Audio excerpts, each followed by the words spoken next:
Hi hello welcome to glow and glitter boutique. ஒரு beautiful summer wear again உங்களுக்கு pure organic linen tissue உங்களுக்கு 120 count. ரொம்ப அழகான colour shade, ரொம்ப டிஃப்ரெண்டான கலர் ஷேட் உங்களுக்கு.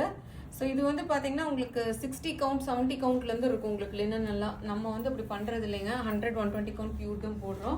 ஸோ ரொம்ப பியூட்டிஃபுல்லான ஷேடு. பல்லு வந்து பார்த்தீங்கன்னா ரொம்ப அழகான ஒரு ஸ்ட்ரைப்ஸ் மாடலில் பார்டர்ஸ் இருக்குது உங்களுக்கு. ஸோ சிம்பிள் உங்களுக்கு plain saree but pure linen organic tissue. ரெண்டு பக்கமே ஈக்குவல் சைஸ் உங்களுக்கு கெட்டிமனான அந்த கோல்டன் பார்டர் வரும். ரொம்ப டிஃப்ரெண்ட்டான ஷேடு உங்களுக்கு. ஒரு கோல்டும் கிரேவும் மிக்ஸ் ஆச்சுன்னா ஒரு ஷேடு வரும்ல, அந்த ஷேடு உங்களுக்கு. இது நல்ல டிஃப்ரெண்டான ஷேடு உங்களுக்கு. கியூட்டான டாசல்ஸ் கொடுத்துருக்கோம். ரன்னிங் ப்ளவுஸ் தான் வரும் இந்த சாரீக்கு உங்களுக்கு ஃபுல்லாகவே. ஸோ கலர் வைஸ் வந்து பார்த்தீங்கன்னா ரொம்ப பிரிட்டியான கலர் ஷேடு உங்களுக்கு. ஈஸி டு ட்ரேப் உங்களுக்கு. பியூட்டிஃபுல் கலர் ஷேடு உங்களுக்கு. சாரியோட காஸ்ட்டும் வந்து பார்த்தீங்கன்னா 2000க்கு ஃபென்டாஸ்டிக்காக இருக்குது. நல்ல ஒரு அழகான ஒரு கலர் ஷேடு. பல்லுவும் நல்ல கிராண்டான பல்லு உங்களுக்கு. ஸோ இந்த பியூட்டிஃபுல் சாரியை புக் பண்ணுங்கன்னா நம்ம இன்ஸ்டாவில் டிஎம் பண்ணுங்கள், நான் வாட்ஸ்அப் பண்ணுங்கள். மறக்காமல் நம்ம வீடியோ லைக் பண்ணுங்கள், ஷேர் பண்ண மறந்துடாதீங்க. தேங்க்யூ.